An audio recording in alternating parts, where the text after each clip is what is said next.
Yo, what's up tout le monde? Je suis votre hôte, je m'appelle Sacha Omer. Je suis un artiste musicien montréalais d'origine turque. Bienvenue à Creative Mood Live à l'Idéal. Hold for applause.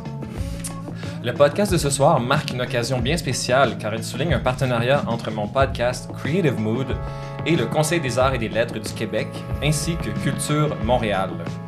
C'est justement dans le cadre du prix Œuvre de la Relève Montréal que je m'entretiens ce soir avec mes invités Camille Huang, chorégraphe et interprète de la performance solo Slug Meal, Olivier Côté, scénariste et réalisateur du court-métrage de fiction Les Rois, et Étienne Goudreau-Lajeunesse, auteur du recueil de nouvelles Cochon Cité. Yo, je suis fucking excité de vous avoir ici ce soir pour célébrer la presque 100e édition de mon podcast Creative Mood et encore plus haute, la 11e édition live devant le public à l'Idéal. D'ailleurs, cette 11e édition existe grâce au soutien du Calque, un geste fort pour un podcast comme le mien.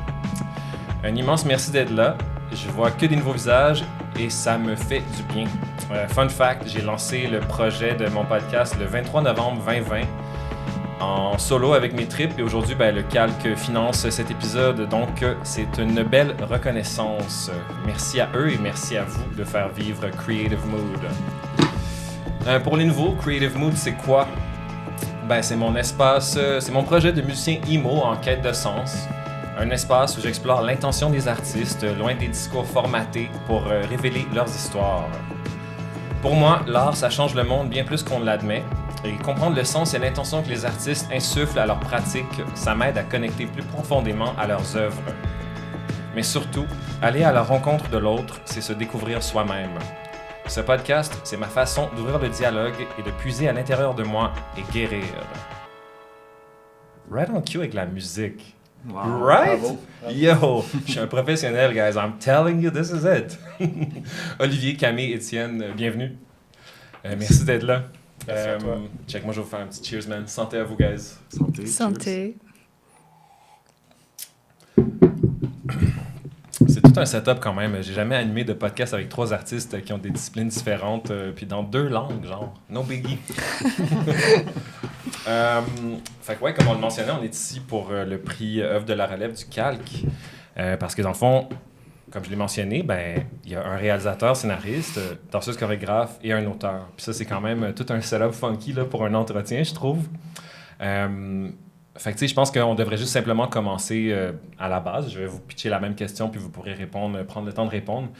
Dans le fond, j'aimerais ça, Étienne, si tu pourrais nommer ton œuvre et nous parler de son point de départ et ce qui t'a poussé à la créer.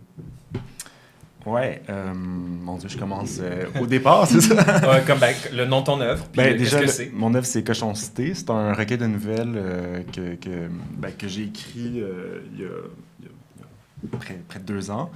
Puis, veux-tu que j'entre tout de suite dans le processus un peu? Ou... En fait, parle-nous de l'œuvre en tant que telle. De l'œuvre en tant que telle, c'est Ouais. ça. C'est juste... C'est un recueil, en fait, c'est mon projet aussi de maîtrise, là. Je m'étais dit, parce que, bon, j'ai 2 maîtrises. Oui, Bon, vas-y. je vais commencer. Let's go, baby, on est là! J'ai 2 maîtrises. J'ai d'abord une maîtrise en cinéma. Fait que Ouais. moi, j'ai trippé sur le cinéma. Puis je voulais devenir prof. Puis là, pendant ma maîtrise, j'étais allé à l'étranger. J'étais allé à Liège. Puis j'ai eu donc beaucoup de temps pour réfléchir à plein de trucs. Puis il y a quelque chose qui me frappait. C'était la question écologique. Là. C'est-à-dire que je me disais, je me vois mal faire de l'art. Hey, là, je commence vraiment... Too much. Non, moi j'aime ça, c'est exactement Parfait. ça. En fait, le sachant, moi, c'est exactement ça que je voulais qu'on Parfait. aborde. Génial. OK.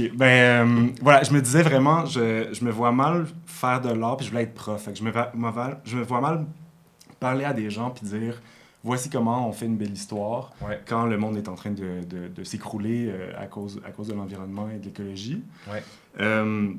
Ce qui fait en sorte que j'ai tout lâché. J'ai lâché le milieu artistique, la pensée artistique, puis j'ai commencé un C'est quand même énorme, ça. Ah, c'est énorme. Ouais. J'ai commencé un baccalauréat en agronomie, qui est la Ouais. science de l'agriculture, pour travailler dans la terre, en me disant je vais virer complètement de bord. Puis là, c'était pendant la pandémie, en fait que j'ai commencé à étudier à distance le sol dans un domaine vraiment différent. Mm-hmm. C'était vraiment, vraiment absurde, là, pour plein de raisons. Fait que j'ai fait une session et demie, puis après ça, je me suis dit, hey, dans le fond, je fais fausse route. Puis je me suis rendu compte que je pense vraiment que l'art est une des réponses clés pour la question écologique. C'est chaud, ça. Moi, j'aime ça. Fait que, ça. voilà, Ouais. bon. Fait que d'où est-ce que ça part que je suis Ouais. resté? Ben, c'est en fait, après mon bac, je suis revenu en littérature. Puis là, je me suis dit, je veux écrire. Ça fait quand même longtemps que j'écris, là, évidemment. Mais je me suis dit, je vais me donner un 2 ans pour écrire, pour faire ça. Puis c'est Cochon Cité qui est sorti. C'est 10 nouvelles, donc, qui parlent de cette question du rapport de l'humain avec l'environnement et avec l'écologie. Fait que mon point de départ, c'est vraiment cette espèce de rupture dans le monde de l'art. Puis là, je me dis, je veux écrire là-dessus. Je comprends. Voilà. C'est quand même... tu sais, moi, déjà, vite comme ça, j'entends tout de suite comme... Tu sais, t'es quelqu'un qui suit tes convictions, tu sais, veux pas. Oui, c'est peut-être un peu trop. Ben... Dans le sens de, tu sais, j'ai vraiment tout laissé tomber. Pendant un bref instant, je me disais vraiment, je vais plus jamais être dans le milieu de l'art. Puis je vais avoir les mains dans la terre, puis je vais participer à la transition écologique en faisant un projet de ferme. Moi, c'est quelque chose que j'estime énormément. Juste de savoir ça, je trouve ça tellement cool. Genre, c'est facile de... Au lieu d'agir sur mes convictions, je vais juste... whatever, tu sais, je vais en parler en entrevue. Genre, tu sais, le fait que tu l'aies fait, moi, je trouve que c'est des petits gestes comme ça qui témoignent vraiment de qui on est vraiment au fond, tu sais. Puis les 10... C'est-tu la première chose que tu as publiée de ta carrière, ça? C'est le premier recueil. C'est le premier recueil de fiction là, que j'ai publié. J'avais publié des textes sur le cinéma avant. Mais sinon, quand on dit publier, je veux dire, genre, admettons, avec un éditeur, genre. Exact, c'est ça. Okay. Un livre, là, c'est mon premier livre. Puis ça t'a pris 2 ans? À peu près 2 ans à écrire.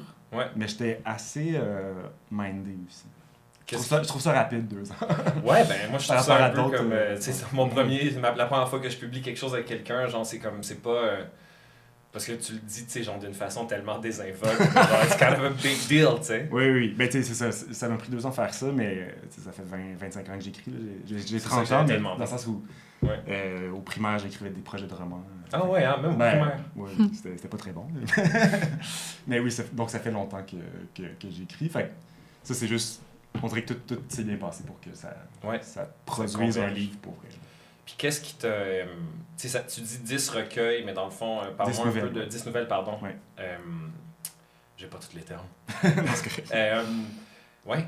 Pourquoi 10? C'est quoi le pourquoi du comment dans tout ça? C'était pas du tout réfléchi le nombre, mais j'ai commencé, puis je voulais faire un recueil parce que la nature de mon recueil, c'est pas un roman, c'était vraiment d'explorer le rapport de l'être humain avec la nature. Ouais. Puis ça, je trouvais que la nouvelle était pertinente parce que ça permet de prendre plein de personnages, plein d'histoires différentes, puis d'explorer différents rapports à la nature. Fait que, tu sais, j'ai juste commencé avec... moi, j'avais c'est pas vraiment un spoiler, mais la première nouvelle, c'était... c'est une nouvelle qui a une certaine violence, puis c'est l'abattage d'un cochon sur une ferme familiale. Puis j'avais déjà en tête qu'il allait avoir une forme de suite. Puis la dernière nouvelle, c'est l'espèce de grand repas communal qu'il y a à la fin.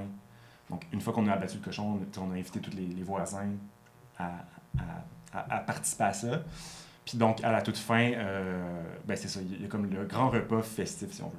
Puis je voulais bon, il y a plein de questions, là, mais je voulais ce rapport de symétrie-là dans le recueil. Puis après ça, je n'ai écrit plein d'autres, puis à un moment donné, je dis pas que je vais pas dire que j'ai fait le tour de la question, là, mais j'avais l'impression que j'avais fait ce que je voulais faire. Ouais, je comprends. Tu avais dit ce que tu avais... En même temps, c'est tout à fait valide, là, je comprends. Puis, c'est quoi ton rapport avec justement l'écologie, l'environnement, tout ça? Parce que, tu sais, je trouve que c'est un sujet qui, quand les gens sont investis là-dedans, ils sont vraiment investis là-dedans. Tu sembles clairement m'indiquer que toi, ça te... Oui, vraiment, il y a vraiment des questions qui m'ont occupé puis qui m'occupent toujours de façon très, très, très intense. Mais en même temps, je me... Comme quoi, par exemple? Parlons-en. Mettons, comment est-ce qu'on se nourrit? L'alimentation. C'est vraiment des questions qui m'ont occupé longuement.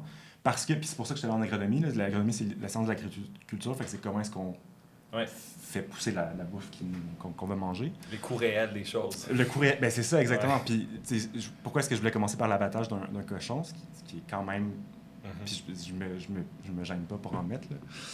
C'est aussi parce que, l'immense majorité du Québec puis des sociétés d'Amérique du Nord sont carnivores, mangent beaucoup de viande. Ouais. C'est pas tant ça qui me dérange que souvent, on va à l'épicerie, on va prendre la petite barquette, c'est tout bien emballé, on fait cuire ça, puis on veut absolument pas savoir de ce qu'il y a derrière. Ouais, on est vraiment removed de comment... de ce qu'on Puis après mange. ça, il y a des discours hyper radicaux véganes, par exemple. Ben, hyper radicaux. Des discours radicaux véganes. Ouais. Puis là, on va tout de suite les juger parce qu'ils sont radicaux, mais Ouais. on se... Voilà. Fait que, tu sais, Ouais, je voulais vraiment poser ces questions-là, puis je veux vraiment l'aborder comme une question, c'est-à-dire que moi, je suis pas végane, mais je trouve que c'est des questions qui sont pertinentes puis qu'on a tendance à ne pas les regarder, si on veut. C'est sûr que c'est malaisant de... On a tous des iPhones, on a tous des chaussures faites en Chine. On sait d'où ça vient, on sait qu'il y a des gens qui Ouais. souffrent énormément pour qu'on ait ces produits-là. Et la nourriture, c'est certainement la première chose qu'on compte. C'est bien plus qu'une paire de chaussures. Là. Tous les jours, on mange. La nourriture, c'est essentiel. C'est ça. On peut pas s'en sortir. Fait on va manger. Puis là, comment est-ce qu'on mange? Comment est-ce qu'on pense à cette grande chose-là? Ouais. C'est des questions comme ça. Puis je trouve que le recueil de nouvelles, c'est chouette parce que ça permet de voir plusieurs points de vue, plusieurs histoires qui tournent autour de cette question-là. Puis il y a des histoires qui exposent des discours contradictoires dans mon œuvre. Ouais, okay. Je trouve ça important aussi de montrer ça, c'est-à-dire qu'il y a des militantes véganes, puis il y a des personnes qui abattent un cochon. Oui, fait que tu as été vraiment nuancé dans ce que tu amenais de l'avant, en fait. Oui, pour moi, l'art et la création, ça permet de penser, puis de formuler une pensée en créant.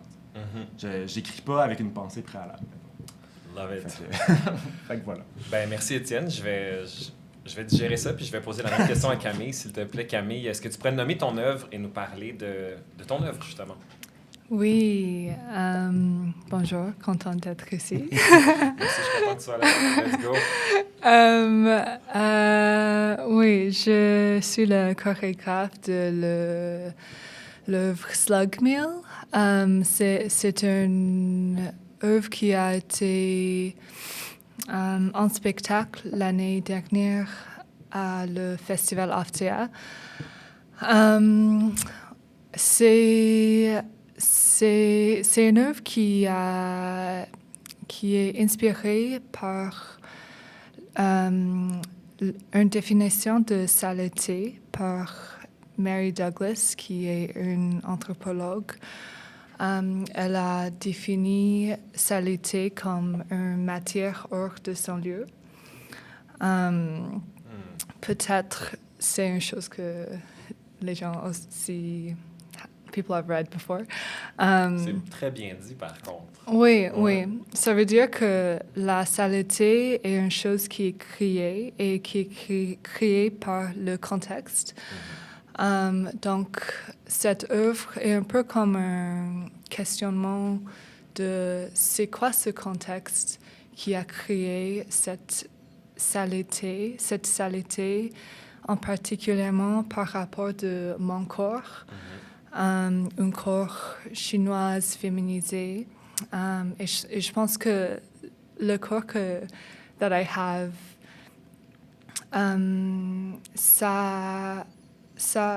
it has a specific relationship to this dirtiness, cette saleté. La perception de ton héritage. Oui, mais aussi une réalité de... Ça fait partie de ça. Mais aussi le fait que je suis... There's a specific dirtiness and specific gaze put onto Asian women in particular. Et c'est une chose qui est vraiment faite integral in a way to this piece. Je comprends. Donc, j'ai étudié un peu c'est quoi mes relations avec cette saleté imposée. Et ouais, mais overall, c'est aussi about Désolée, c'est vraiment franglais right now. Mais it's all good parce qu'on est à creative mood, baby. On parle en franglais comme on veut. As long as you feel comfortable puis que ton idée est Oui. exprimée, prends le temps qu'il faut. Cool. Merci. Je t'en prie, bien sûr. Of course. Sur Slug Meal, déjà, genre le titre, qu'est-ce qui veut dire le titre? Le titre, oui. Ça vient de, en fait, une histoire personnelle par rapport à un plat traditionnel chinois que ma mère a fait dans mon enfance. Elle a fait cette plat souvent qui s'appelle Hong Sao Qiezi. It's trilingual now. C'est un plat d'aubergine. Et as a kid, like, j'ai vu cette plat comme un plat de limaces. Et chaque fois je mange l'aubergine, especially this Hong Sao Qiezi, this Chinese dish, j'ai vraiment une imagination que je mange des limaces. OK.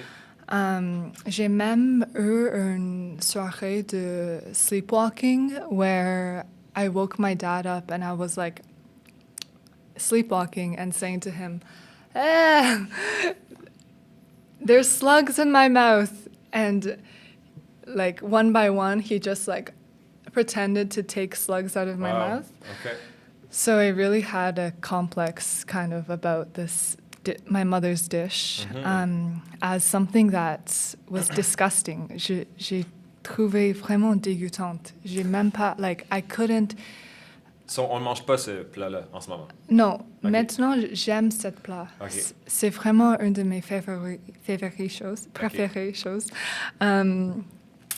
So it's really, I kind of reflected and looked back on this story and started to see, why did I find my mother's food so disgusting? And it wasn't that it was actually disgusting. She's an amazing cook. Est-ce que tu as une réponse pour nous face à ça? Oui, it's really, I think it's a common thing that a lot of like immigrant kids experience. It's the basic like, oh, what are these noodles you brought to school? And all the kids make fun of you. They're disgusting worms, you know? It really had something to do with this feeling that this taste that comes from the flavors that my mom learned from her history, from her culture, which is also my culture, that I wanted to reject. And it really took itself on in this very embodied way where it couldn't enter my body. Ouais, so c'était même physiquement, ça marchait pas. Oui, exact. So this was a matter out of place. C'était sale Ok, je pour moi comprends. dans Oui, mon oui, oui. corps. C'était comme un chair que je veux pas dans mon corps. Ouais. Wow. So that is where the title comes from. Mais ta réponse était incroyable. Merci. J'ai compris. Puis c'est drôle ce que tu dis là parce que you're right. Moi, tu sais, je suis le fils d'un immigrant aussi. Puis c'est vrai que la nourriture que mon baba il faisait, tu sais, c'était comme tu voulais Ouais. pas amener ça à l'école. Oui. J'avais jamais pensé à ça. Ouais. Tu sais, Camille, je trouve que pour ce qui est de l'écriture, c'est un peu plus comme tangible comme réponse. Et je me suis assis puis j'ai écrit des choses sur une feuille, tu sais, mais quand on fait de la danse, quand on chorégraphe de la danse, une œuvre qui est physique, genre, comment est-ce que tu manifestes ce que tu m'as dit en mots en danse? Est-ce que tu peux élaborer un peu là-dessus? Grosse question, mais Oui. C'est juste c'est le une point de cool départ, question. for like, how do you start? Tu sais? Ouais. Like, okay, Slug Meal, I got the concept. How do you start dancing? What does it look like? Est-ce que tu écris des notes? Est-ce que tu te filmes? Est-ce que tu te prends en photo? Non, c'est une bonne question, en particulièrement par rapport de cette œuvre, parce que cette œuvre, pas toutes les œuvres de danse commencent comme ça, mais ça a commencé avec un essai.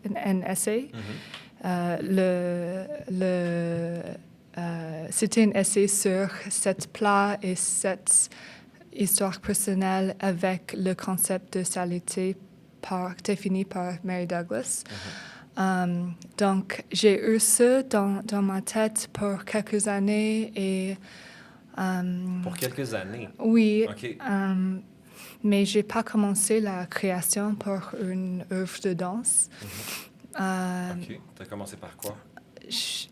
Par le texte? Oui, j'ai OK. commencé le texte comprends, et ouais. en 2023, Je comprends. j'ai commencé une exploration physique, une exploration aussi scénographique avec cet texte in mind. And yeah, how did it physicalize? It was really like, I think the process is a lot of listening. It's a little bit like what you said. I don't have a specific answer that I want to express and for you to understand. It was really like I have this feeling, this very embodied feeling in my own body of how I felt out of place, and that was a feeling that was put on, like I learned. And Right. where Yeah, did to that me. bring me, you know? And after feeling that, what now? So I was asking all of these questions and really listening to them and thinking of, how is the story with the slug? How can I be slug-like? What is that like? Right, right. What aspects are related to that? Like there's this slimy sensualness as well. There's A sound. a sound. There's the sound of eating. I recorded sounds of myself eating. I did different things. I like called my mom and learned this recipe from her. Wow. That came from like, you know, thinking, why did I reject this dish? And I love it now. And how did I get here, you know? And how... So, I asked a lot of these questions. We had a phone call, a Zoom call where like, she was making the dish. I was like, you know, writing everything. And then next time I saw her, we made it together. So there was Right. a lot of this in the research. And then there's different things that are all in the process of this, of those sounds of the kitchen, the sounds of eating, digesting that time of learning that this is part of me and this is something that I love. Right. And there's a lot of like elements part of that Ouais. can come out into a creation. Mais c'est drôle parce que maintenant que tu me dis tout ça, on dirait que le bruit de slurper des nouilles puis d'une limace, Oui. c'est comme... C'est une représentation parfaite. Puis c'est une autre chose qui me frappe, moi, tu sais, c'est que veux pas...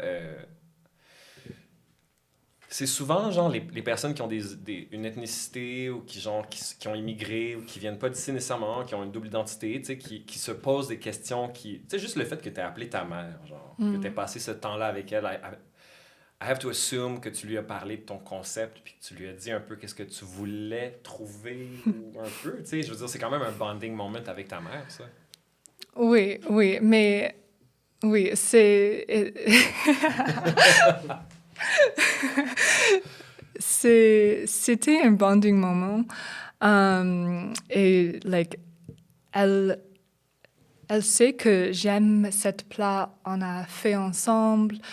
Il y a beaucoup de choses qui a transformé un peu, mais il y a aussi une tension par rapport à cette œuvre parce que il y a des choses, j'ai pensé beaucoup, c'est who is this work for? Très bonne question. Who am I making? Who am I like imagining that I'm talking to? Or who is my imagined audience? I think that's an important question when you're making the work. And it was not my mom in this work. Ouais, C'était vraiment, mais elle est vraiment une partie de cette œuvre. J'ai pensé beaucoup about her. I thought about her and her, like the gendered work she puts in cooking, and all those cleaning, dirtiness, all of those things in relation to that. And those gestures she did and the gestures that her mother did, and her mother, Right. that, you know, there's also that I don't really get the chance to get to know. And there's also that's carried in this questioning. Ouais. All that to say, Well, all that to say, what was the answer to the question, who is this for? c'est drôle parce que je me posais cette question aujourd'hui. Et je pense que it's it's in a way for my ancestors that this whole line of ancestors, I think in particularly like the maternal line of ancestors qui est souvent oubliée, qui est souvent plus silencieuse parce que beaucoup de différentes choses. C'est une chose que je sens dans mon corps beaucoup. In a way that I witnessed my mom when I was growing up and all these things. I think it's really for them. And in a way to say, like, I don't know you. I haven't, heard much about you because of many things, because of being far away, being distant in different ways. But, like, I hold who you are inside of me. My flesh has come from your flesh, and I remember you. I want to remember you, and in a way, like, I am you in some way. Ah, mais ça, c'est magnifique, Camille. Moi, ça me fait vraiment du bien d'entendre ce que tu viens de dire là. Puis je me pose moi aussi ces questions-là à travers mon cheminement d'artiste. Tu dis le mot ancestors avec un petit sourire, genre, parce que c'est drôle à dire. Oui. Je comprends full, puis I can relate, tu sais, comme je le disais tantôt, puis genre ceux qui écoutent mon podcast le savent, tu sais, genre je travaille sur un album qui s'appelle Le Fils d'immigrants. Oui. Soit, tu sais, c'est comme la nature aussi de l'artiste, c'est genre on se pose des questions, tu sais. Oui, Puis c'est comme on n'a pas nécessairement les réponses, mais comme exact. On a le culot de se poser des questions. Yeah. Avant d'aller à Olivier, je voulais juste savoir une chose un peu plus spécifique avec ton show pour Slug Meal. J'ai vu des stands avec des fourchettes, cuillères, tout ça, puis c'est comme une tapisserie verte en dessous. Oui. C'est quoi un peu le setup physique de la pièce? Juste pour nous situer un peu. Donc, c'est ça. Oui, il y a un tapis vert comme like green screen. Okay. Green screen vert. C'est un peu comme une symbolisation. Ouais, c'est un mot. Un symbole. Ouais. Symbole, oui. So far, so good, baby. C'est un peu un symbole. Ça a un lien avec décontextualisation de screen. Donc, ça, c'est le tapis. It's a bit of a strange green screen world. And oui, c'est ça. C'est ça le sol. Et on a beaucoup de stand micro qui pointent. Ouais. Et c'est un peu... Ils n'ont pas de micro dessus. Non, pas de micro. Je comprends. They act as these, at first, a little bit abstract objects, but are also quite aggressive parce que they point at you and you feel this tension and also power dynamic between them. Les micros ont comme... Les stands ont comme des shapes, veux pas ça. Oui, they're like this. Je comprends. That's what I'm doing right now. Parfait. Yeah, and... Est-ce qu'il y a de la musique qui joue? Est-ce qu'il y a comme un son? Oui. So, yeah, later a microphone also comes out. There's sound there. There's a lot of sounds with of eating. OK, as que well. t'as enregistré en fait. Ouais. Oui, exact. Like chewing sounds, all these things, a little bit ASMR. But also, if those sounds really bother you, it might be very disturbing for you. Je peux imaginer. Yeah, for sure. Oui. Et il y a aussi de l'eau. De l'eau, ouais. De l'eau. And this water really like floods the scene and washes the scene. And there's really this juxtaposition entre les stands micro et de l'eau, parce que de l'eau, c'est une matière comme très émotive, it carries something. There's this quote that I love that's, I think it's something like, all water has perfect memory and is forever trying to get back to where it was, by Toni Morrison. Beautiful. And there's this thing inside the water that I think it's this material that carries memory, and even if you don't know, or the world doesn't know, the water knows. And there's this sort of washing that happens after these stands and these weird decontextualized objects. So yeah, there's this. And then there's a scene with towels, so it's a lot of scenography. Amazing. Moi, merci pour toutes ces belles réponses-là, man. Ça m'aide vraiment à imaginer la pièce. Je trouve que c'est... pour moi, la danse et ce que tu fais, ce type de danse-là, genre, c'est tellement... je suis un musicien, man. C'est très abstrait pour moi, genre. Puis juste de t'entendre, de savoir que, genre, chaque petit élément était réfléchi puis qu'il y a une démarche derrière tout ça. I love that stuff. Merci beaucoup, Camille. Merci. Olivier, mon gars, est-ce que tu pourrais nommer ton œuvre puis nous parler un peu de ton œuvre, s'il te plaît? Absolument. Ouais, c'est un court-métrage de fiction, ça s'appelle Les Rois. Ouais. C'est 11 minutes, ça suit en fait l'histoire de Elias et Laurent, qui sont comme deux nouveaux moniteurs dans un camp de vacances. Et avant que les jeunes arrivent, ben, les moniteurs entre eux font comme un rite d'initiation. Tout va bien, les deux réussissent un peu à s'intégrer. Puis tranquillement, ben, le rite d'initiation dérive vers une tradition un peu plus heavy, où bon, tous les moniteurs gars vont dans l'eau puis commencent à se mettre à poil pour flasher de manière un peu comique devant les autres qui restent sur le bord de l'eau. Puis, bien évidemment, tout ça est très gros, c'est intense, les deux amis ne savent pas trop où se mettre, puis graduellement, ben, le film nous amène vers une trahison amicale tout simple, un regard détourné entre les deux amis, après qu'un a décidé de survivre le rite initiatique de la manière la plus subtile possible, alors que l'autre s'est retiré de manière plus assumée. Mm-hmm. Et voilà, c'est un petit film tourné en plan séquence de 11 minutes qui suit juste ce petit moment-là très court qui commence dans l'initiation puis qui finit avec ce regard-là détourné. Là, je spoil le punch pour quelqu'un qui aurait voulu le voir, mais voilà. Ben, c'est parfait. De toute façon, c'est disponible en ligne, ça, j'imagine? Bientôt, ouais. OK. Ouais. Puis dans le fond, veux pas, tu l'as scénarisé et tu l'as réalisé.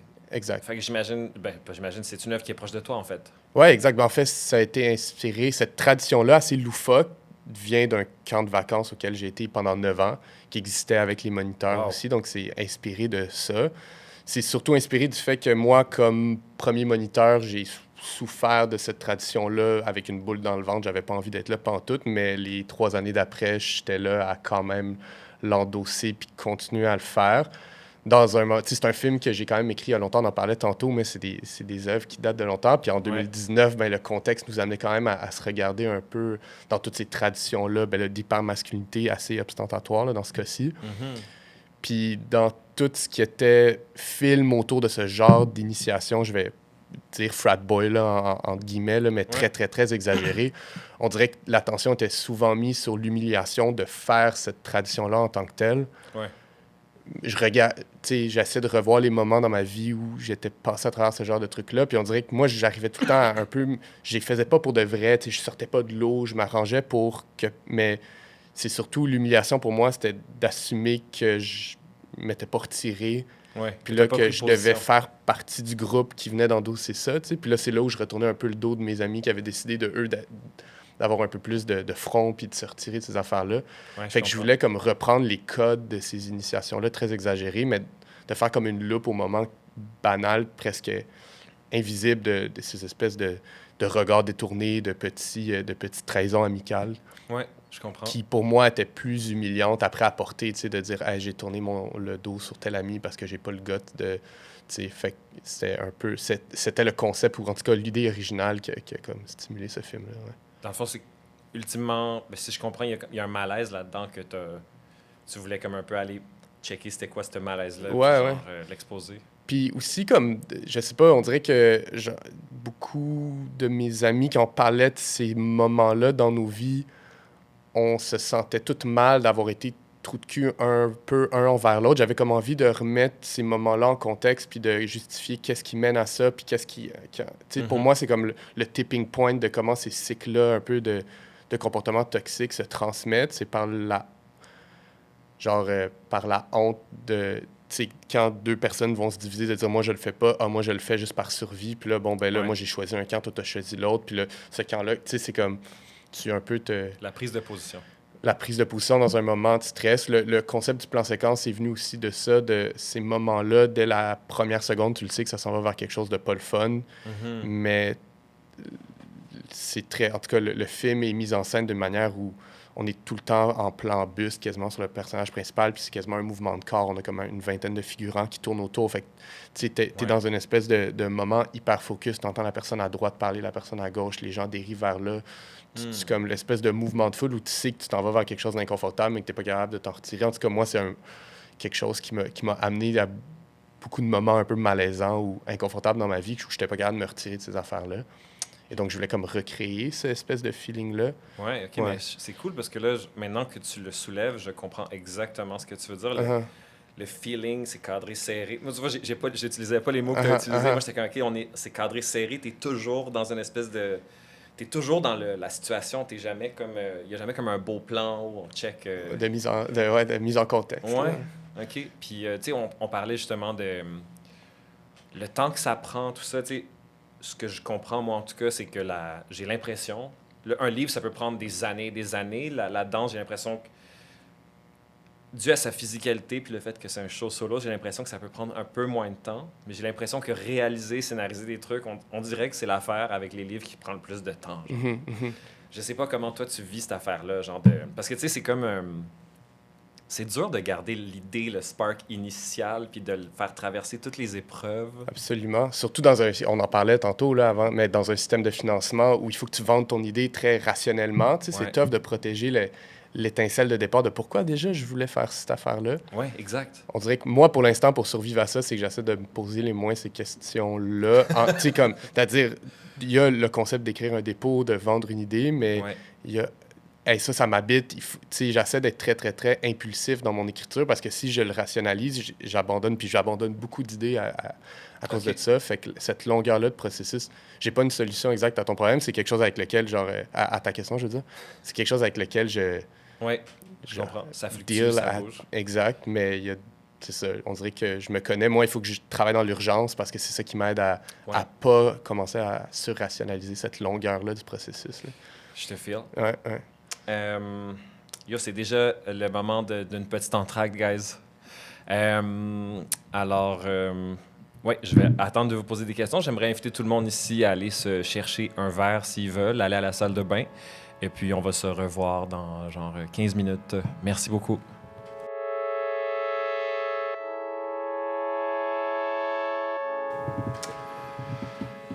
Yo! What's up tout le monde? Welcome back. Merci d'être avec nous. Ça me fait plaisir de vous voir. Est-ce que vous êtes là? Vous êtes là ou quoi? Yeah. What's up, Nastia? Avant de commencer, j'aimerais porter votre attention aux flyers qu'il y a sur vos tables. Je vous invite à les scanner. Il y a des codes QR dessus pour vous abonner au podcast sur la plateforme de votre choix. C'est sûr que c'est vraiment important pour moi et les gens qui m'écoutent que vous suiviez la page sur Spotify, sur Apple, sur YouTube, sur Instagram. J'ai aussi inclus des liens vers les plateformes de mes invités et je vous invite à faire la même chose pour eux. C'est des petits gestes, mais c'est des gros gestes, you know what I'm saying? Voilà. We're back, baby.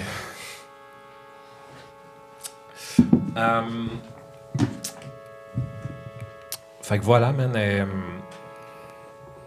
Une chose qui m'étonne souvent en écoutant les discours des artistes et des disciplines variées, c'est de voir à quel point, malgré des approches très différentes, il existe des défis similaires. Avec le podcast, j'ai eu la chance de tisser des liens entre beaucoup d'univers artistiques, découvrant des points de convergence parfois inattendus. Aujourd'hui, j'aimerais qu'on explore les défis que vous rencontrez dans vos pratiques respectives. Toi, Olivier, en tant que scénariste et réalisateur, ton travail s'effectue souvent en équipe. moi, c'est quelque chose que je connais pas vraiment, ça. Tu sais, veux pas la musique, c'est quelque chose que je fais quand même tout seul. Puis à la limite, j'ai comme un autre collaborateur peut-être. Comment est-ce que toi, tu vis ces défis-là de travailler en collaboration par rapport à un travail plus solitaire? Qu'est-ce que ça t'apporte dans ton processus créatif? C'est comme... Ben, Ouais. ouais. Ben, j'appellerais même pas ça un défi. Moi, c'est comme la partie que je préfère vraiment le plus. Là. Si tu me dis l'étape que je préfère, c'est le tournage, c'est la collaboration. Je pense que je vais prêcher pour ma paroisse, mais ce que j'adore du cinéma, c'est cet effet-là où ça réunit des gens vers quelque chose qui comme nous dépasse tous un peu. Genre. Il y a comme ce film-là vers lequel on espère converger, puis on sait pas encore il va avoir de l'air de quoi, on sait pas où est-ce qu'on a fait des erreurs. Mais tout le monde essaie d'être à son meilleur, on partage une vision, il y a comme une collaboration autour de ça qui est assez excitante. Fait que moi, au contraire, c'est la partie peut-être plus solitaire qui est un défi pour moi, cette partie-là est assez longue, puis moi, j'ai tendance à la partager vite, puis des fois, c'est mieux de peut-être quand même m'asserrer un peu dans son écriture, puis de peaufiner son idée avant de la partager. J'ai tendance à partager avec quelqu'un, me dire « Ah ouais, j'aime ça. Ah ouais, OK, toi, t'aimes ça. Ah, j'aime pas ça. Ah ouais, ça, OK, je vais changer ça. » Je suis très bébite sociale dans la création, j'adore ça. Fait que moi, le défi est justement de me retenir un peu, de commencer à partager trop vite, puis d'essayer de garder le cap sur une idée jusqu'à temps qu'elle soit mûre. Là. C'est drôle que tu dis ça, parce que moi, j'ai tellement... En effet, j'ai vraiment la perspective inverse. Moi, ça... On dirait que c'est comme tellement... Puis tu sais, corrige-moi, là. On dirait que ça dilue une idée quand t'es en groupe. Absolument. Surtout, moi, j'aime plaire. Ben, je pense que comme tout être humain, on aime mieux plaire que déplaire. Fait que c'est quand même... Ça, c'est un défi, mais c'est un apprentissage constant que j'essaie de faire. De un, avec le temps, je pense que tu bâtis un réseau de personnes de confiance avec qui tu réponds bien à leurs commentaires. C'est-à-dire que la personne ne va pas te parler en termes de j'aime pas, mais tu sais, de plus... C'est plus nuancé. Ouais, de proposer d'autres angles ou de « OK, je comprends ton intention, as-tu pensé à ça? » Tu sais, j'ai quand même mon cercle rapproché qui m'aide sur cet aspect-là. Après, c'est sûr que des fois, il y a comme un peu je sais pas, un aspect du cerveau qu'il faut que je t'aide, genre qui a envie juste d'aller fiche pour des compliments, là, ou de genre y a-t-il quelqu'un qui peut me dire que je suis bon pour que je puisse continuer une semaine de plus? Je te feel. Il y a comme tout le temps ce dialogue-là là, à gérer, mais ouais.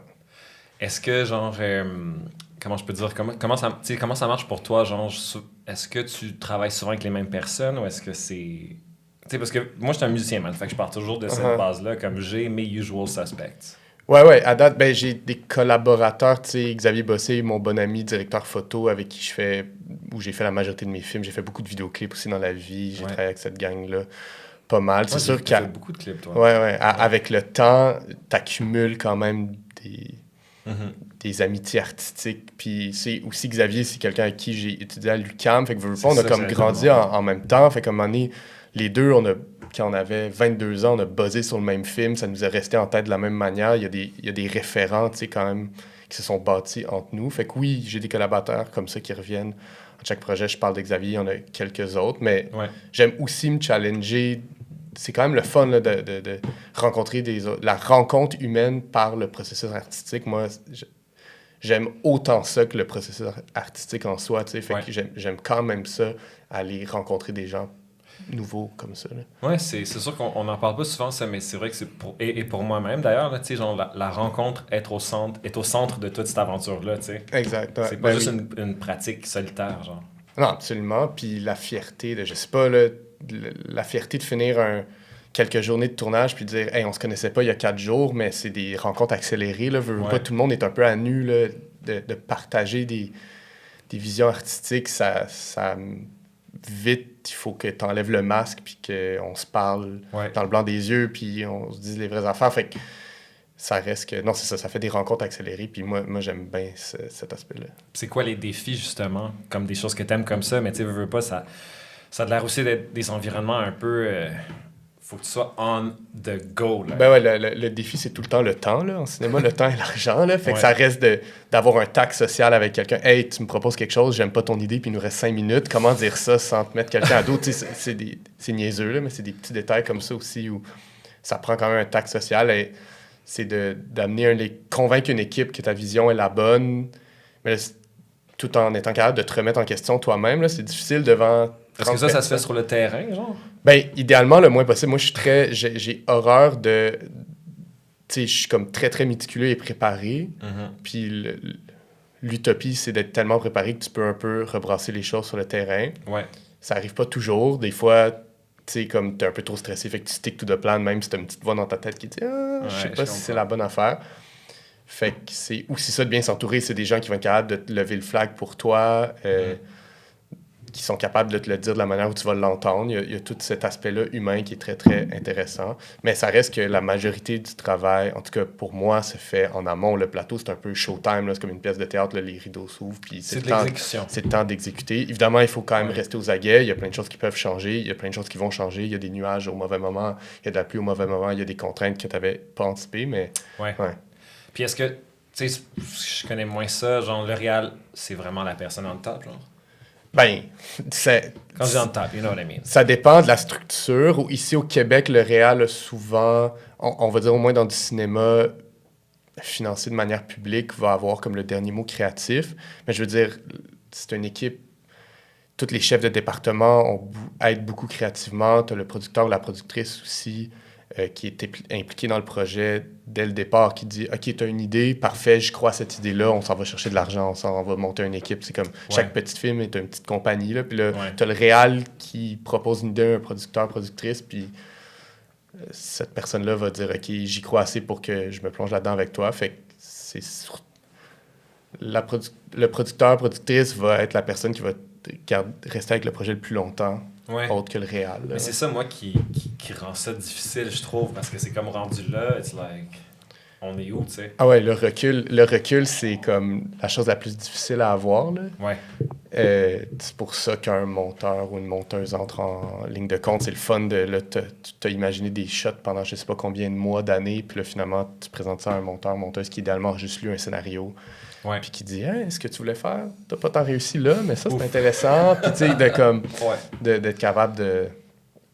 C'est ça, de prendre un pas de recul sur le matériel. Ça reste que... Comme le cinéma, pour moi, c'est comme... Il y a personne qui contrôle cette forme-là. Genre, il y a tout le temps des surprises, il y a tout le temps des belles surprises, des mauvaises surprises. Quand tu arrives en salle de montage, il y a aussi cette écriture-là qui se fait...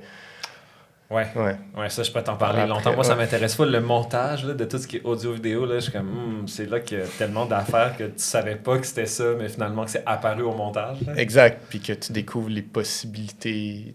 En tout cas, ça devient vite infini. Là, dans le cas de Les Rois, c'était un plan séquence, fait qu'on n'avait pas tant d'opportunités que ça. Ouais, c'est fou, dans le sens que là, ça, c'était très stressant sur le plateau parce que je savais que je pouvais pas me rattraper. D'habitude, je suis un peu plus lousse sur comment je travaille pour le rythme, c'est-à-dire que, ah oui, OK, on va pouvoir condenser le temps ici, même si ce moment-là sur le plateau est un peu trop lent, ben là, ici, je vais couper, puis ça va passer là pour ce... Mais juste pour se clarifier, plan-séquence. Ben, sans coupe, c'est-à-dire que la caméra allume, puis là, on a des coupes cachées, là, mais c'est-à-dire l'effet stylistique est que t'as pas de coupe, là, c'est vraiment juste une caméra qui se promène, dans ce cas-ci, à l'épaule. Donc, t'as fait, genre, plusieurs fois la même take? On a comme 3 prises. Puis on était chanceux, la météo était constante sur les 3 jours. Fait qu'on a pu faire comme un tiers du film. Enfin, on faisait comme à peu près 7 prises par setup. Par plan, genre. Puis, mais il fallait que le soleil, on avait comme une fenêtre de 3-4 heures où le soleil était à la bonne place, constante, où ça allait être raccord avec si on coupait. Donc, on se levait, on faisait comme de la répétition.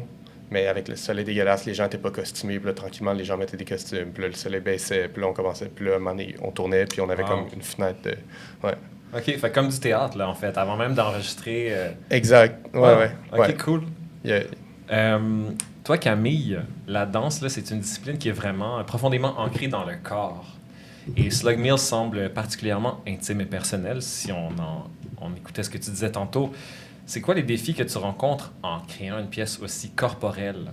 Puis comment est-ce que tu connectes avec ton corps pour exprimer cette intimité-là? Grosse question.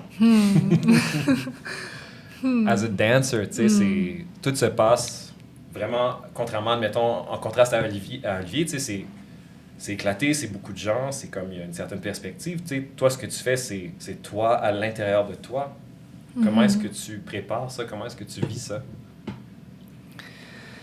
Je pense que c'est le racine de tout ça. It's like what it's about in a way. il y a une tradition en danse contemporaine, une histoire, a history, qui est une tradition d'être un corps neutral sur scène, un corps qui est Un corps neutre. neutre, oui. OK. Qu'est-ce que c'est, ça? C'est un corps qui est Tu veux dire quelque comme chose qui n'est pas habité? pas politique, pas sans contexte, sans histoire, sans... C'est un corps qui peut, like, incarner les idées of anything, de chorégraphe, le public, n'importe quoi. Et donc, il y a une tradition comme ça en danse contemporaine. Mais ça a commencé de changer. Et cette œuvre fait partie de beaucoup d'autres œuvres qui fait ce, qui pensent que le corps est obviously très personnel, très plein d'histoires, plein de contextes, plein de rapports avec le pouvoir. So I don't know how that related to your question, but in a way, That's great. En fait, tu m'ouvres beaucoup de portes, là. yeah, it's kind of like I guess the relation is c'est un peu comme cette œuvre. Oui, c'est très intime, c'est très personnel. Et ça c'est that's what it is. That's what also I think is what. Anytime you see an artwork or a body on stage, c'est toujours très personnel. C'est toujours comme ça parce que c'est un corps très spécifique. Every body has its own history, its own context, its own like mess inside, and its own fragility, and like that's what, in a way, performance is. You get to see that. You get to see that body that has all of these things that are very messy and real. And it's not like it's not pretending to be something, or it can't, even if it, you just can't. It's your body. Donc. That's amazing. I could sit in your answer for a long time, because what you said for me is like very profound. I did not think about it that way. I have never had, I never heard this. Did you guys ever hear this before? Moi, j'ai jamais entendu ça, man. Mais c'est beau. C'est super beau, puis ça contextualise vraiment.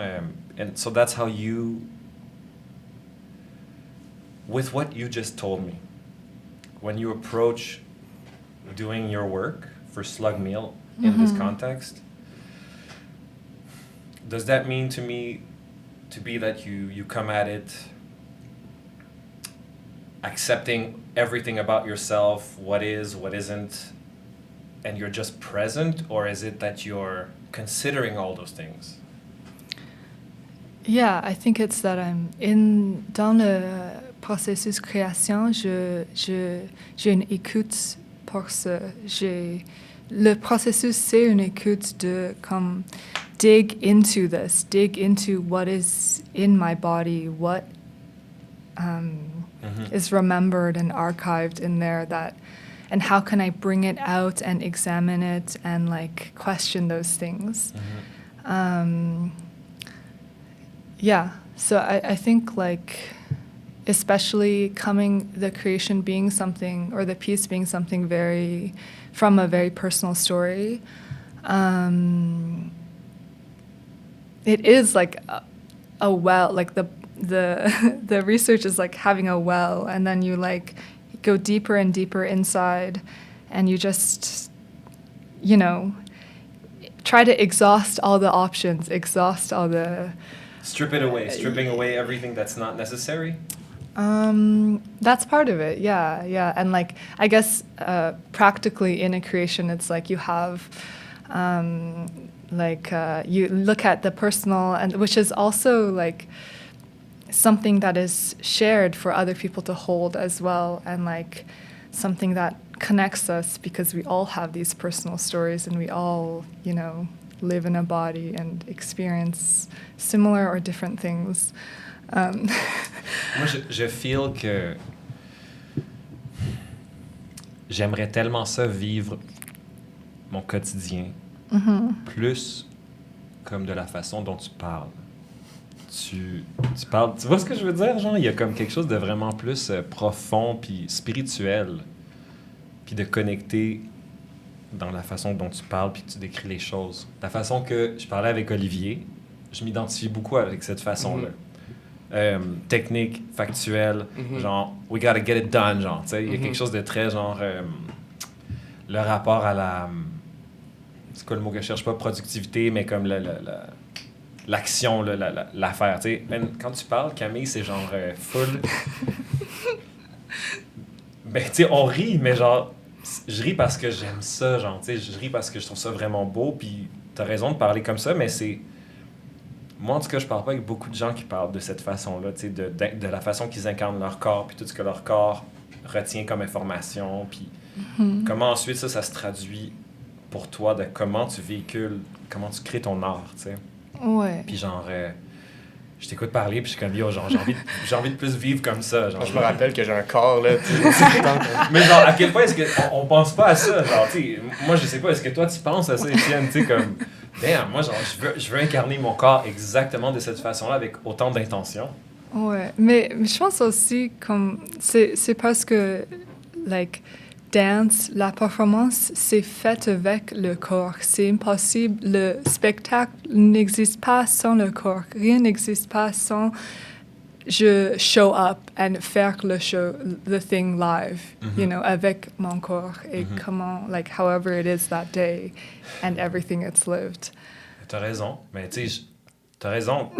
Mais c'est aussi la même avec, like, j'allais dire quand je chante. Oui, exact. Quand je chante sur scène, mais tu me fais réfléchir. Tu me fais réfléchir que j'aborde pas ma performance sur scène ou en studio de la même façon, de me dire, genre, j'incarne en ce moment ma performance. Puis je suis dans mon corps. Je suis toujours plus dans ma tête. Ça me rappelle d'être plus dans mon corps. Oui, mais même si on pense pas de ça, la réalité, c'est que, like, avec une chanson, tu utilises your vocal cords. And your vocal cords are like such a vulnerable, fragile thing. And you have a history of where that sound comes from, who gave you those, all of those things. Ouf, c'est sûr que moi je vais réfléchir à ça longtemps, là. Wouh! Merci beaucoup, Camille. Wow.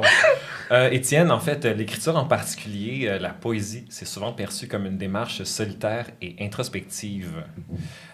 Quel défi est-ce que tu rencontres dans ton écriture, toi, et comment jongles-tu entre l'exploration intérieure et la volonté de partager ses émotions avec quelqu'un d'autre? Bonne question. Poésie, par contre, moi, c'est de la nouvelle, donc c'est pas de la poésie, mais en même temps, d'ailleurs, mon recueil a été nommé comme du roman aussi. Il a été nommé dans plein de choses, mais il y a quand même quelque chose de poétique dans ce que j'essaie d'exprimer. Ouais. Puis là, excuse-moi, ta question, c'était sur le... Dans le fond, c'est en premier lieu, tu sais, d'établir, et puis c'est là que tu me dis que j'ai raison, que j'ai pas raison, tu sais, c'est que c'est une pratique que je parle de mon point de vue toujours, tu sais, qui est une pratique genre solitaire, puis qui se fait seule, tu sais. Ouais. Introspective aussi, est-ce que, tu sais, comment est-ce que ça... C'est ça, comment est-ce qu'on transmet, dans le fond, comment est-ce qu'on sort de notre solitude? Oui, exactement, tu sais, parce que veux pas, tu puisses tout ça à l'intérieur de toi, puis ensuite, il faut que tu l'exprimes, tu sais, mais ces deux choses-là sont pas nécessairement liées, tu sais. C'était vraiment intéressant de vous entendre. J'essayais de faire des liens, ou en tout cas, il y en a qui venaient peut-être tout seul, mais j'ai l'impression que l'écriture, c'est excessivement solitaire. T'écris seul pendant des heures et des heures et des heures à te relire constamment. Moi, je suis pas quelqu'un qui montre non plus ce que j'écris aux autres. OK. Je garde tout pour moi, puis tu sais, c'est mon, je sais pas, c'est mon 5e projet, puis c'est le premier que j'envoie ailleurs, c'est le premier que je fais lire à quelqu'un d'autre. Wow. Puis j'ai peut-être quelque chose d'un peu obsessif là-dessus, mais en même temps, c'est quelque chose de super cérébral, de super raisonné, de super réfléchi, parce que la littérature, c'est des mots, fait tu utilises tes mots pour ramasser des idées, là, puis les mots, ben, c'est le langage, c'est la raison et tout ça. Absolument. Mais en même temps, moi, je m'étais intéressé beaucoup au cinéma. Ben, on en parlait un peu là, au cinéma, notamment de Bellator, qui est un cinéaste assez exigeant, où il y a des très longues scènes de danse, justement. Puis il y a comme des scènes de 10 minutes où ça danse, puis il n'y a rien d'autre qui se passe, puis c'est un plan fixe. Puis ça m'a toujours fasciné, justement, cette expressivité du corps. Là, je vais faire un peu de millage sur la danse. C'est sûr que moi, je trouve la danse, il y a quelque chose d'un peu fou, parce que ça exprime des choses sans langage, ou en tout cas avec un langage qui est autre, qui est le langage du corps, tu sais, mais c'est pas quelque chose qu'on est capable de rationaliser ou d'expliquer, puis ça vient des tripes, en fait. Ouais. Il y a quelque chose qui est là, qui s'exprime, puis la musique, c'est un peu la même chose aussi, là. Mais c'est quand même un instrument qui le fait, non, oui, proprement dire. Exactement. Puis bon, des fois, il y a des paroles et tout ça qui permettent au moins de mettre... Là, je suis en train de parler de tel sujet. Ouais. Mais en même temps, c'est ça. J'ai l'impression que pour moi, l'écriture, c'est aussi quelque chose qui finit par être un peu... je sais pas comment dire, mais j'écris, je me relis constamment, puis moi, je travaille la phrase très, très longue, là, en tout cas, c'est ce que j'essaie de faire. Une phrase longue qui est beaucoup basée sur le rythme. Fait que j'essaie vraiment de m'écouter, puis tout ça revient au rythme, en fait, de la phrase que j'essaie d'insuffler au texte. Fait que Quand tu dis le rythme, est-ce que tu veux me donner un exemple? Ben, ça m'intéresse. C'est vraiment comme comment... Si tu as une phrase longue, là, moi, c'est comme ça que je le vis, puis je pense que tout le monde lit un peu différemment, nécessairement. Ouais, ça, le rythme va être différent pour tout le monde. Mais moi, quand je lis, tu lis une phrase, ça commence au début puis ça finit à la fin. Si elle fait une page, la phrase, ben, ce qui va modeler le rythme, c'est les virgules, c'est la longueur des mots, c'est la sonorité, puis tout ça, c'est des choses que j'essayais beaucoup de travailler quand j'écrivais Cochon Cité. Ouais. Parce que moi, c'est ça qui me drive aussi dans la lecture. C'est-à-dire que quand je lis, je veux être embarqué dans quelque chose. Puis, tout ça pour dire que... Je ne sais plus c'était quoi la question, mais il y avait ce rapport-là comme j'ai compris, de comment est-ce qu'on transmet l'émotion qu'on a soi-même. Ouais. Puis, c'est en pensant... C'est un peu paradoxal parce que pour moi, la littérature, c'est comme un art de la raison. Mais c'est aussi en pensant à l'art... L'art de la raison. Ben, dans le sens où c'est quelque chose, le logos, là, la philosophie, tout ça, c'est vraiment le langage qui prime surtout, puis c'est avec le langage qu'on est capable d'émettre des idées raisonnées. Ouais. Mais je pense qu'il faut que ça parte d'autre chose. Il faut que ça parte d'une émotion que tu ressens, que tu veux transmettre, puis là, chaque fois que je le relis, il faut que j'ai encore cette émotion-là quand je lis. Fait que c'est un travail... c'est ça, c'est un travail un peu Comment obsessif. tu fais ça quand tu te relis autant et autant puis que tu reviens sur les trucs? Ben, c'est de l'acharnement, je sais pas. Ouais. Puis, tu sais, pour moi aussi, je pense pas que je suis un bon... je pense pas que je suis efficace quand j'écris. Okay. J'ai comme une fenêtre, c'est comme le matin... faut que ce soit la première chose que je fais dans ma journée. Ça peut durer 1 heure, ça peut durer 4 heures, mais c'est comme le matin, puis j'ai jamais rien écrit le soir après 5 heures, mettons. Wow. Puis c'est aussi parce que j'ai l'impression qu'il faut être dans des dispositions pour que ça... là, j'ai l'impression de parler comme si c'était... Ben, en fait, non, mais first of all, moi, genre, je pense comme toi, j'ai ces réflexions-là. Puis anyways, on parle de... S'il n'y avait pas de micro, c'est comme ça qu'on se parle. Oui, mais dans le sens où c'est que t'as aussi l'idée que si t'es pas dans... Si t'es fatigué, t'as mal dormi, puis là tu fais ça parce qu'il faut faire ça, puis c'est de la productivité, je te file, là. ça va être mauvais, puis là tu te dis qu'il faut que tu le réécrives le lendemain. Ouais. Mais moi, ça me fait du bien qu'on en reparle parce que je suis aussi dans ces loops-là. Genre, tu sais, comme, est-ce que, genre. Moi, à un moment donné, j'étais comme, tu sais, est-ce qu'il faut juste que je fasse de la musique quand je suis dans le bon mindset parce qu'on dirait que là, je me limite. Exact, c'est ça. Puis là, je suis comme, fuck, genre, je peux juste écrire genre le matin ou genre, je peux juste faire de la musique, whatever, tu sais. Puis à un moment donné, moi, je me suis comme battu mentalement à me débarrasser de tout ça. Genre, pendant des années, genre, j'étais comme « fuck it, je peux écrire n'importe quand. » Mais ça fait que pendant des années, j'écrivais juste de la merde, tu sais. Puis là, à un moment donné, je me suis rendu au point où j'étais comme capable de faire ça, mais c'est intéressant d'entendre quand même, parce que moi, tu vois, inversement à toi, c'est le soir que ça me vient. Puis en même temps, je suis moins productif que toi, parce qu'on est productif le jour. On n'est pas vraiment productif le soir. On peut peut-être être inspiré le soir, mais on n'est pas tant productif. J'avais une question, justement, pour un auteur. Je suis quelqu'un qui a un iPhone rempli, des fois, genre juste de mots. Je suis juste comme, yo, j'aime la sonorité de ce mot-là. Toi, t'écris... En fait, tout le monde ici écrit, là, tu sais. Est-ce que vous autres, vous faites ça des fois aussi, juste comme, yo, j'aime ce mot-là, je vais l'écrire. Ou genre, j'aime cette phrase-là, comme... Ou c'est juste moi, genre. Ben non, mais évidemment, là. C'est-à-dire que moi, j'ai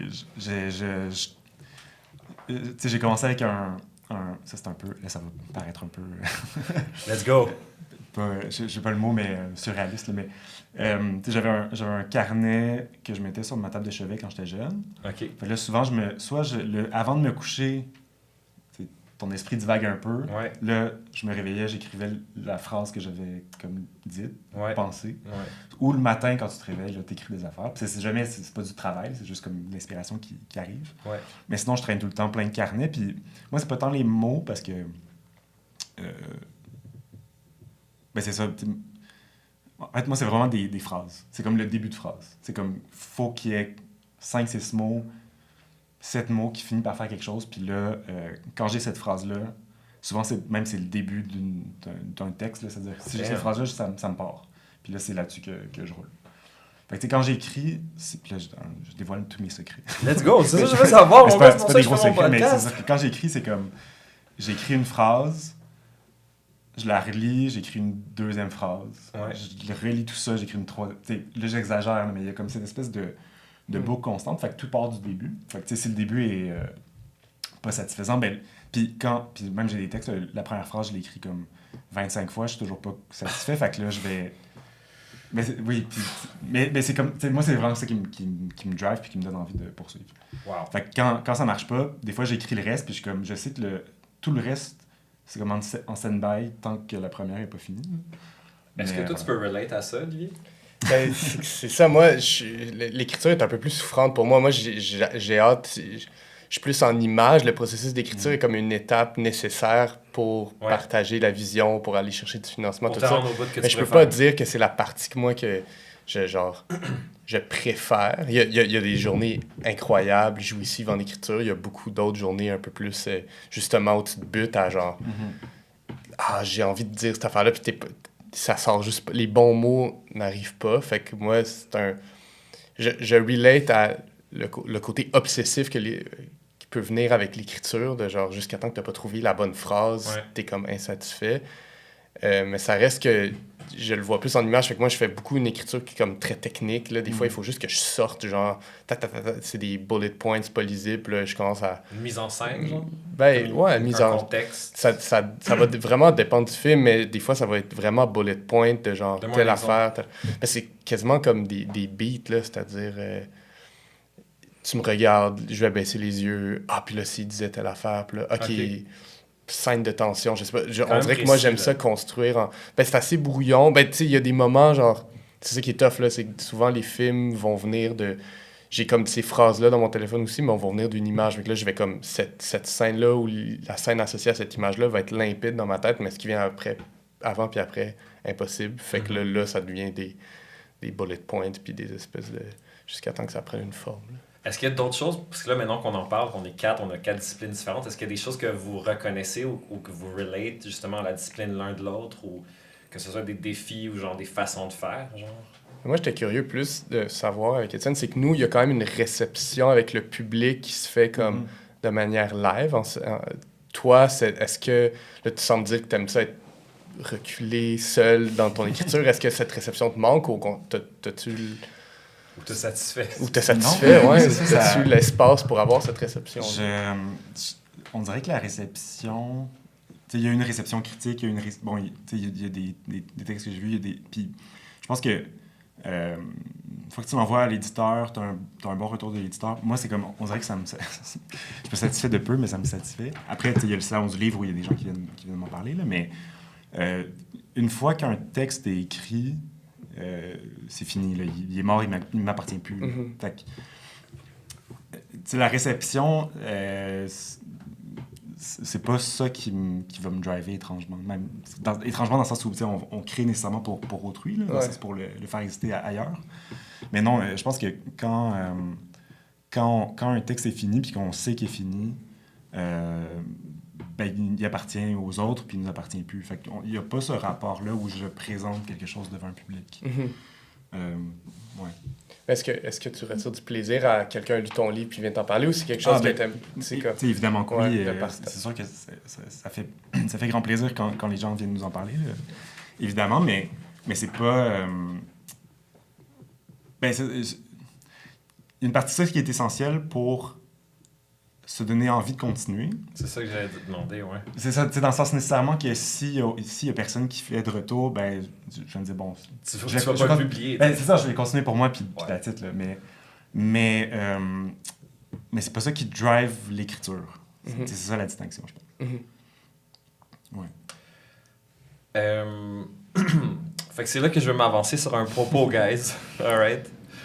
Parce que moi, je le reconnais à l'intérieur de ma démarche. Puis je sais qu'on l'a abordé individuellement. C'est ça. Ce qui est fascinant en discutant de vos œuvres respectives, c'est que malgré les différences évidentes dans vos pratiques entre le cinéma, la danse et la littérature, il y a une constante qui émerge, une réflexion profonde sur la violence dans toutes ses formes. Que ce soit à travers les dynamiques de groupe dans Les Rois, l'introspection corporelle dans Slug Meal ou la violence psychologique et sociale dans Cochonceté, chacun de vous semble explorer ce thème avec des langages artistiques distincts. Comment est-ce que vous vous situez par rapport à cette violence dans vos œuvres? Est-ce que c'est une manière de confronter des réalités sociales et culturelles, de mettre en lumière des expériences personnelles?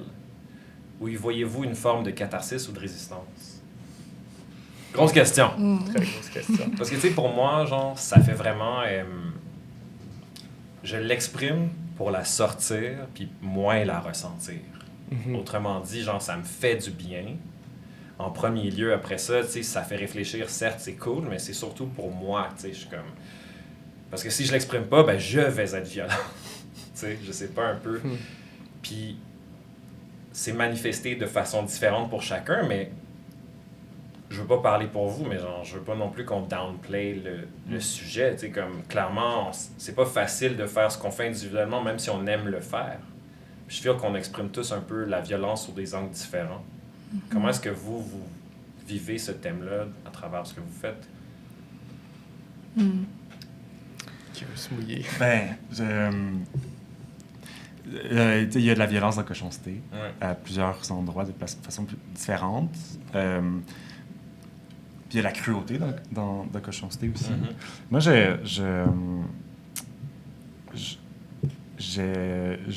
j'écris... Je mets de la violence parce que la violence existe dans le monde. Ça paraît un peu bête, là, mais c'est-à-dire que je pense que elle est là, il faut composer avec. Il y a quelque chose que je trouve intéressant à explorer, cette violence-là, parce qu'elle nous habite aussi. C'est-à-dire qu'il y a des choses qu'on fait qui vont être cruelles d'une façon ou d'une autre, violentes d'une façon ou d'une autre. Je pense qu'il y a personne qui échappe. Après, il faut comprendre qu'est-ce que c'est cette violence-là, puis il faut peut-être la réfléchir.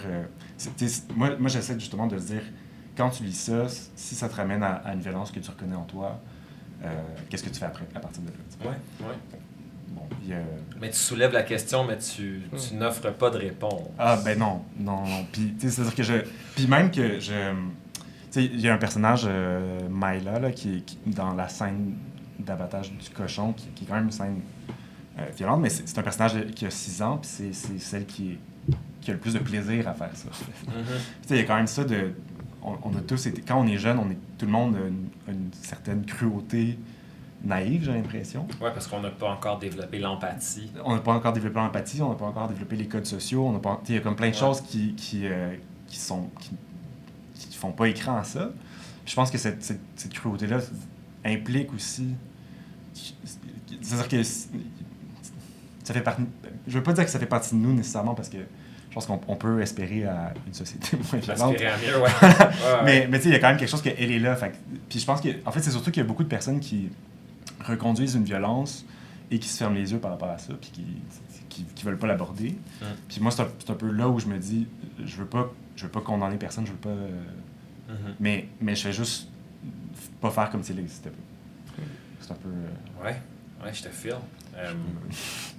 Moi, Olivier, ce que je trouvais dans les rois, tu sais, c'est justement, c'est comme, on parlait de masculinité, tu sais, puis c'est juste comme, c'est des comportements qu'on dit maintenant violents, là, tu sais, c'est comme, c'est agressif, man, c'est comme, ça t'a pas fait bien filer au point tel où que t'as décidé d'en faire quelque chose, tu sais. Ouais. Ben, je me reconnais un peu dans ce que tu dis, là, où je pense qu'il y a comme un geste empathique de se reconnaître, même si c'est dans la violence des autres, là. Genre, je pense à des personnages dans des films que j'ai déjà vus, que je suis comme, c'est dégueulasse ce qu'il fait, mais je reconnais malheureusement dans cette violence-là, genre, OK, je suis pas le seul à vivre ça. Moi, il y avait peut-être, spécifiquement dans Les Rois, il y avait comme cette envie-là de dire, genre, je reviens à ce regard détourné-là ou cette trahison amicale-là. Je suis comme, en tout cas, elle a existé chez moi, puis j'espère peut-être que chez d'autres vont comprendre. Ça va aider, en tout cas, dans ce devoir empathique-là, de comprendre d'où cette violence-là vient, puis peut-être pourquoi on l'a vécu, puis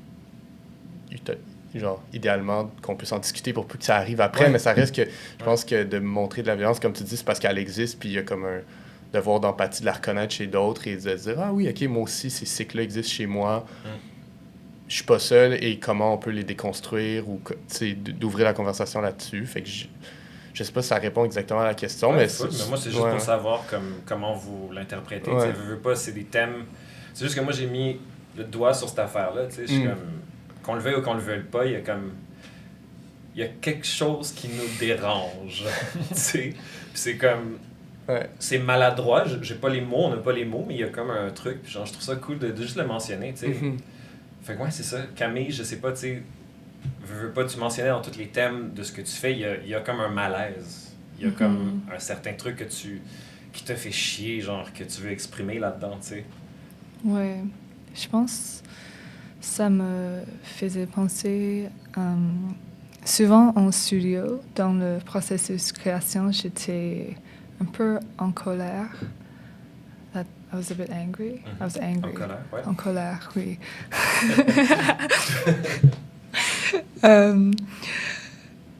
Il y a quelque chose de violent dans Slug Mill. Il y a des gestes, il y a une énergie qui est... Des fois, il y a une hostilité. There's like this hostility of decontextualization in especially the beginning of the work, which is a sort of like subtle violence in a way that feels quite dry, but quite... ça me dérange. And there's a lot of il y a un sentiment de deuil, of grief, and there's also, I feel like, a relationship to some form of violence in a way, and I think it's this like how I navigate that in the work is I don't quite just want to show like, oh, this thing is hurting me. It's really the performer gets to navigate the world of that and try to find like their own agency inside of that, in a way. Right. Yeah, and I think that that's like a big part of this work in the sense of it's not just that, oh, these things, all this feeling of rejection, and it's just that it's really like, okay, there's this, but that's not me, that's not all of me at all. Agency. It's not, you know, and it's like, how can I where am I in this? How can I have this, but it's not me? And what is my relationship to it? What is my relationship to pain? What is my relationship to feeling powerless or having something imposed on me? What is my relationship to a gaze, which a gaze can be quite violent in several ways that are a reflection of other violences. It's a constant fluctuation between all of those things and all of those tensions in a way. Right. Yeah. Great. Perfect. C'est sûr que, tu sais, je veux pas terminer sur une note comme ça. Genre, je pense qu'on peut aussi parler du fait que, genre, l'art, c'est aussi pour rassembler, pour ouvrir et réparer. Puis pour vous, en ce moment, c'est quoi le pouvoir le plus précieux de votre art, de votre discipline, de ce que vous faites? Le pouvoir? Ouais, ben tu sais, je veux dire, ça peut être tout aussi simple que de dire, genre, que tu reaches beaucoup de monde avec les images. Tu sais, je veux dire, comme il y a quand même quelque chose d'assez unique dans ce que tu fais que moi, j'ai pas du tout dans ma musique, tu sais. J'irais pas jusqu'à rejoindre beaucoup de monde, mais je pense, en tout cas, ce que je préfère le plus, c'est d'ouvrir le dialogue. Moi, c'est comme... C'est un peu un cliché, là, mais ça reste que de pouvoir converser autour de quelque chose où tu t'es mis à nu ou sur lequel tu as travaillé pendant 4 ans.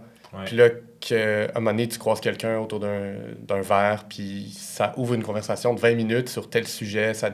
Tu sais, cette rencontre-là, moi, c'est comme... C'est peut-être juste pour ça, tu sais, c'est simple, mais ça fait assez de bien pour que ça vaille la peine. Fait que c'est cliché, mais j'ai pas donné la réponse pour l'instant. Ouais, je te file. Toi, Camille, c'est quoi que tu aimes le plus de ce que tu fais? J'ai l'impression que c'est le confusion. Let's go, what do you mean? C'est juste que je trouve ça très real, qu'on sait pas les choses, on sait pas, like, we don't know things, we don't have the answers, and c'est vraiment juste d'être dans to be with all of this mess and contradictions and to be able to, like, show up with it, like, show up on stage and show up and share that with people, share that with the public, with your collaborators, and to, like, be in that sort of mess together. Ça, c'est mon préféré chose avec l'art, je pense. Bravo, ça c'est du courage, Maria, ça c'est très real. Oui, je sais, like, it's not to say I'm very good at it, and I think, like, I have, like, real moments of being protective and being, like, not very generous, but I think it's a very, like, an opportunity to learn how to be, open and generous and, like, be in the mess of it together. Be in the mess. Moi, je vais me rappeler tout ça, là. Moi, j'ai pris des notes, là. Let's go. Toi, Étienne, dis-moi. Je vais te dire un peu comme Olivier, c'est-à-dire que c'est l'idée que tu écris quelque chose à un moment de ta vie de façon très solitaire, là, on le dit, mais après ça, ça existe dans le monde. Puis ça te renvoie toujours à ce que tu as pensé à ce moment précis-là de ta vie. Je trouve qu'il y a quelque chose de très beau aussi. Puis, puis tu sais, on parlait de la violence, là, puis je pense que la violence est centrale dans Cochonceté, mais ça termine aussi avec toujours cette idée de revenir à une communauté, là, puis du pouvoir de... Quand tu reviens ensemble... C'est-à-dire qu'il existe plein de violences dans le monde, mais la seule façon de s'en sortir, c'est peut-être de se mettre ensemble. Fait que, tellement. Yo, moi je suis tout là, yo, ça c'était parfait, yo, guys. Merci beaucoup. Yo, je pense que ça c'est ça, man. Je pense qu'on est rendu à la fin, guys. Yo, Martin, man, fais péter la musique, mon gars. Yo, merci beaucoup d'être là, guys. Merci d'avoir pris le temps d'être avec nous. Merci à tout le monde qui est dans la foule, man. I see you guys, I love you. Yo, je vais faire des bons remerciements, man. It's a wrap on Creative Mood, man. Le podcast, la live, la 11e édition, presque mon 100e épisode. Camille Hong, Étienne Gaudreau-La Jeunesse, Olivier Côté, Culture Montréal, le Conseil des arts et des lettres du Québec. Inch'Allah, tu vois ce que je veux dire? Évidemment, merci à mes invités, man. Merci d'avoir pris votre temps pour votre ouverture. Et le staff de l'Idéal, ce soir, ma foi, qui était fermé, mais qui ont ouvert pour nous. Martin, man, I love you, guy. What can I say? On applaudit Martin. Let's go, man. Martin, c'est l'homme derrière la console, c'est un des copropriétaires de l'Idéal. Merci beaucoup. Un merci énorme à Culture Montréal, Paul Hugo, Andréane, Fanny qui m'ont approché pour collaborer avec eux et le calque. Évidemment, merci à Nastia, you know what I'm saying? What up? Merci d'être là, I love you. Et en terminant, je voulais savoir que je travaille actuellement sur mon prochain album, comme j'ai dit, intitulé Le fils d'immigrant, que j'ai hâte de vous dévoiler. Merci beaucoup, bonne soirée.